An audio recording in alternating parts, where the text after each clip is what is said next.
దేవుడు గనుక నీ జీవితంలో కష్టాన్ని గనక అనుమతించకపోతే నువ్వెప్పుడో నాశనం అయిపోవాలి తెలుసా?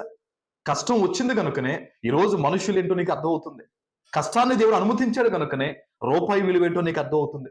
ఇన్నాళ్ళు బట్టి నీ జీవితంలో ఇష్టానుసారంగా జీవించావు. ఎంతో ఖర్చు పెట్టావు. ఎన్నో రకాల మనుషులతో నువ్వు నడిచావు. ఈ రోజు నీకు కష్టం వచ్చినప్పుడు నీకు అర్థమవుతుందా ఎవరలాంటి వారు? దేవుడు ఎందుకు అనుమతిస్తాడో తెలుసా కష్టాన్ని? అన్ని నువ్వు తెలుసుకోవాలని, ఎక్కడ ఇక మీదట నువ్వు మోసపోకూడదని, జీవితం విలువ నీకు అర్థం అవ్వాలని దేవుడు నీ జీవితంలో కష్టాన్ని అనుమతిస్తాడు.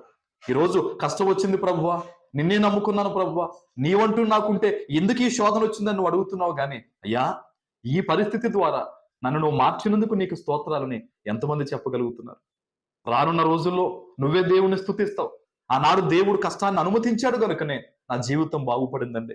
ఆనాడు దేవుడు కష్టాన్ని అనుమతించాడు కనుకనే నేను ఎవరెలాంటి వాళ్ళో తెలుసుకున్నానండి, నా కుటుంబాన్ని కట్టుకున్నానని చెప్పి నువ్వే సాక్ష్యం చెప్పబోతూ ఉన్నావు.